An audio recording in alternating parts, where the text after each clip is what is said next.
We're not there yet.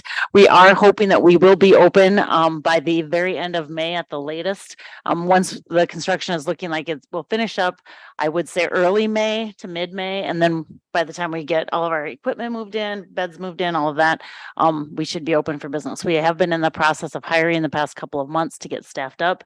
That's been challenging, as everybody has found in I think the state of South Dakota actually post-pandemic, but we're hopefully going to open doors for both detox and our safe rooms come probably mid-May, end of May, hopefully.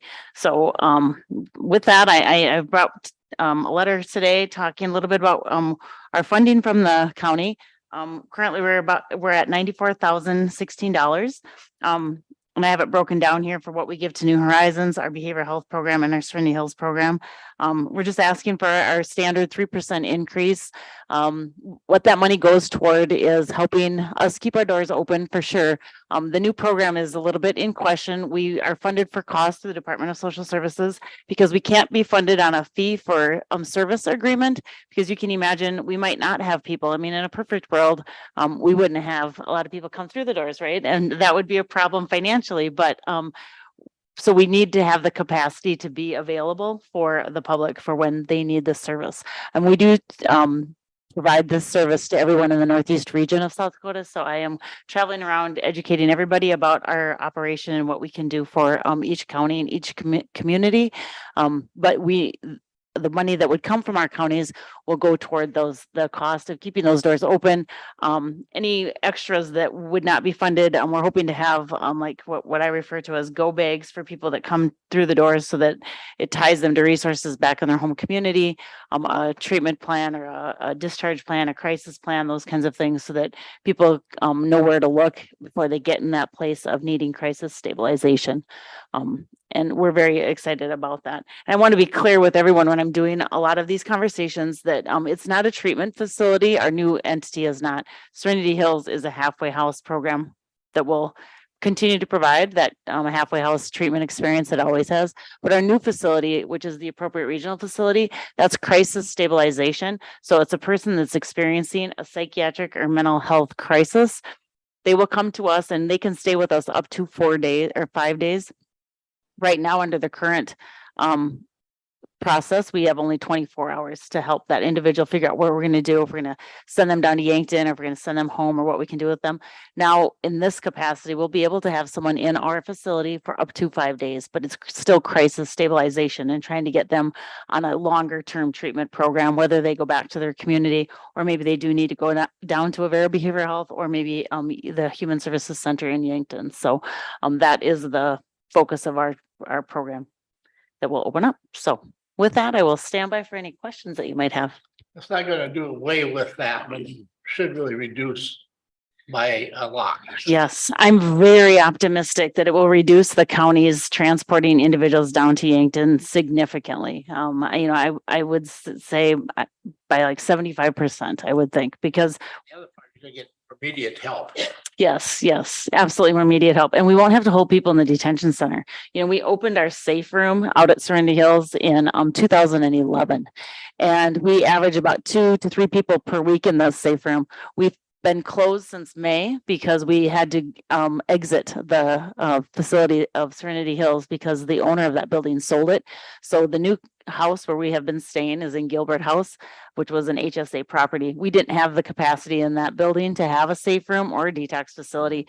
And so in that interim, people have had to be held in jail. And when Yankton or Avera don't have a bed available for immediate transport, they've had to sit there for a few days. I can think of at least 3 people that sat there 4 days in jail waiting for a bed to open up in a psychiatric crisis unit. And so this will be very helpful for that. Mm-hmm. Right, that's a big. I mean, that whole stepping up initiative was about with NACO was about reducing people with just a mental illness issue, and that was pretty much the issue. Mm-hmm. But they sometimes ended up in jail, as you said. Mm-hmm. You said that just a clarification in my mind. You said Serenity Hills is still going to be doing the halfway house. Yes. Thing. Okay, just not the same. Yeah. So Serenity Hills is still a 16-bed halfway house for duly diagnosed men, and so we'll have 8 rooms, 2 people per room in that regard, continuing that operation as well. Okay. And that's pretty much Department of Corrections. That's still Department of Social Services. Yep. Yeah.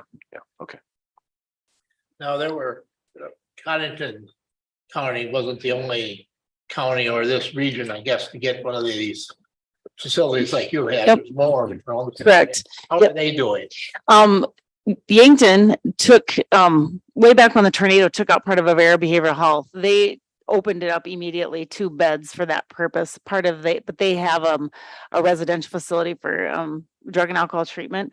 They have the luxury of having the old Avera Hospital. So they were able to take 2 beds in that wing, and that's their crisis beds. But they also submitted an RFP and they were awarded that. And so now they're taking another wing of the Avera Sacred Heart Hospital and making that just their crisis room availability, with plans to build a brand new facility. They were going out for construction bid, I think, last week or this week. So they'll have that probably by 2025. And then Rapid City also has 16 beds for appropriate regional facility use as well. Their building is up, but they don't have the staffing yet to start open their doors yet. But that should be open by this summer as well. Pierre and Mitchell are both considering it. The issue is you kind of already have to have a standing 24/7 operation to bring this on board. That's the hard part. Staffing it just intermittently just is too difficult. But as these things develop and get the wrinkles figured out, that should really help statewide incarcerated numbers, I would think. It really should. I don't know about incarcerated in terms of criminals, but people going down to Yankton and the trips down to Yankton, absolutely, it should. Yeah, yeah. Yes, involuntary, yes.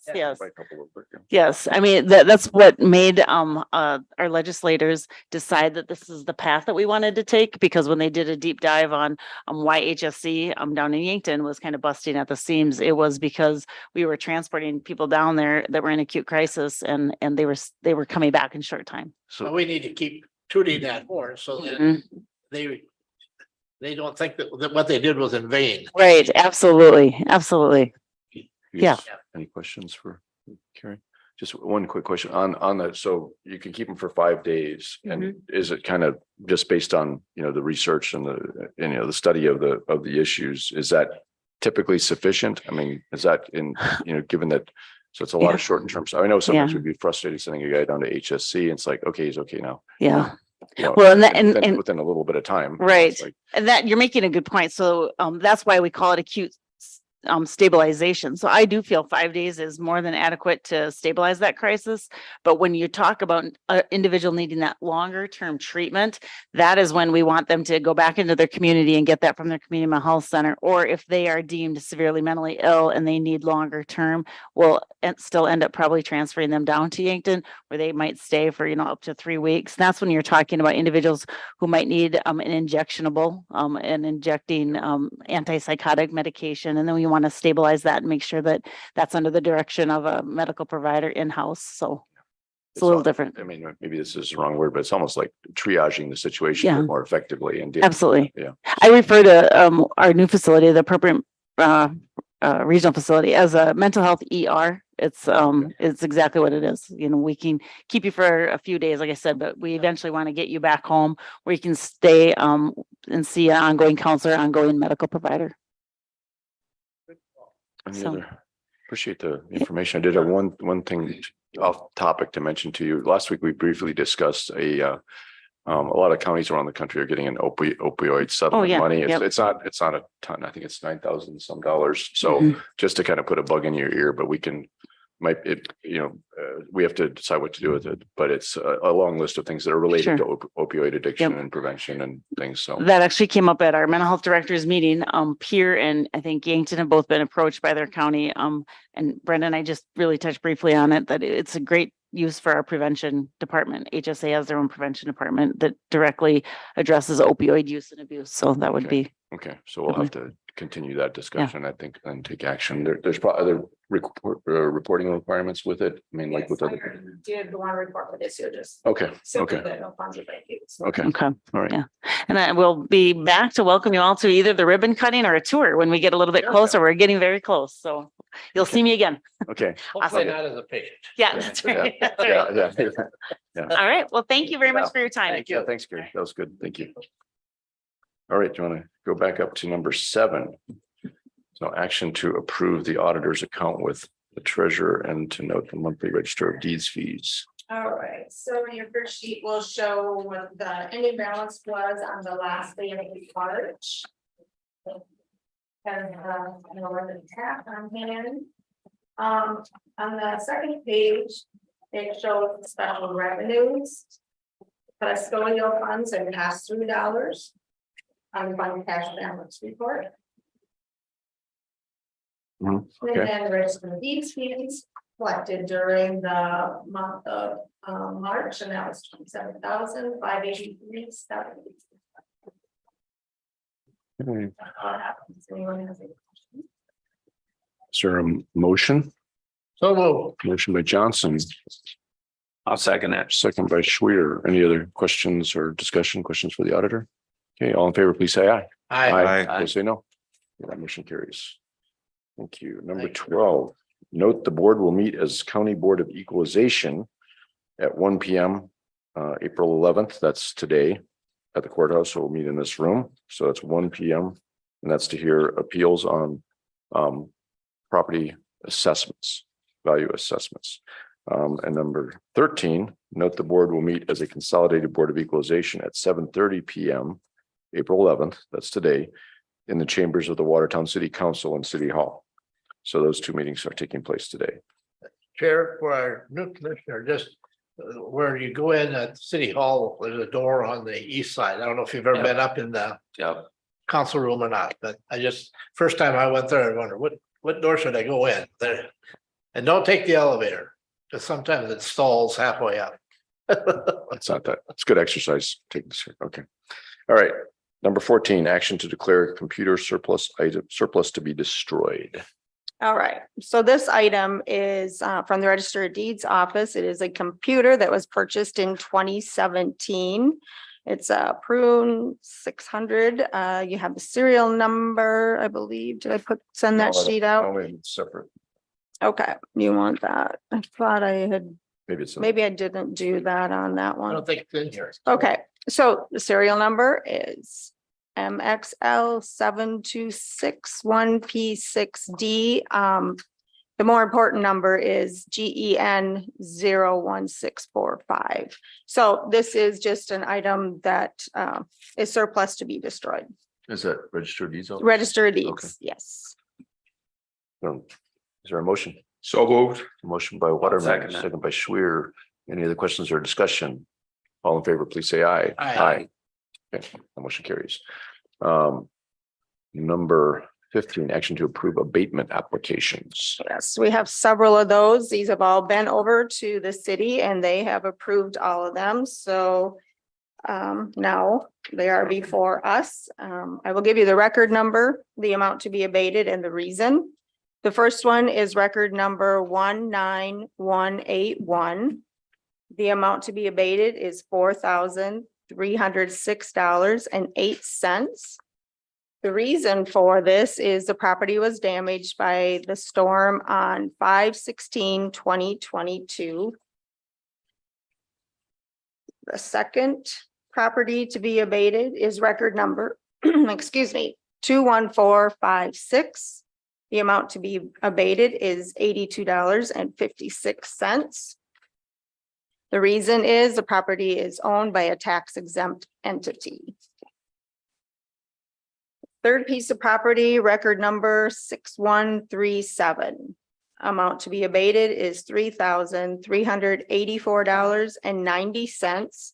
Reason for abatement, the current property owner is tax exempt. All right, next one, record number 6107. Amount to be abated, $1,835.38. Reason for abatement, current owner is tax exempt. All right, record number 20462. Amount to be abated, $197.30. Reason for abatement, current property owner is tax exempt.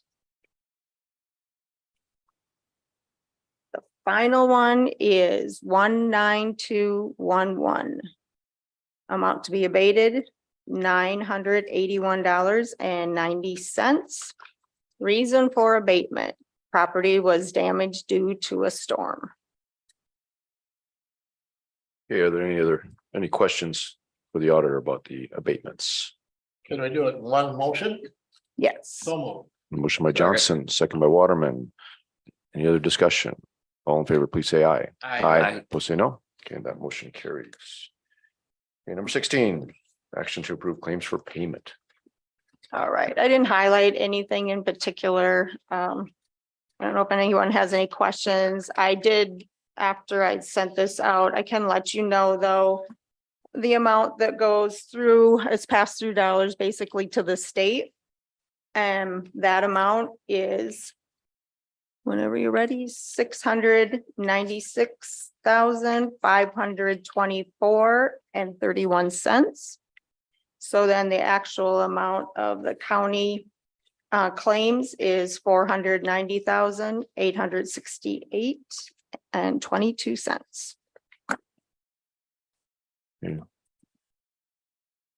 Any questions on any of the claims? So moved. Motion by Johnson. Is there a second? I'll second that. Second by Schwer. Okay, any other discussion or questions? All in favor, please say aye. Opposed, say no. Okay, that motion carries. Okay, I number seven. don't have anything for 17, 18, or 19. Okay. Okay, number 20, public notices, possible quorum of commissioners. I think the only thing that I can think of is next week, which is Tuesday for the Codington Connects Day. That's a place where we might turn up at different times as a quorum. Any other? Well, this afternoon and tonight. Oh, yeah, well, of course, yeah, Equalization. yeah, thank you. Also tonight is I think it's the Senex annual meeting, and some of us Senex people or co-op people might be there. Be cutting it kind of short because that's at 6, and I think we got to be at City Hall at 7:30. So you could go there for a little while. We go there for supper.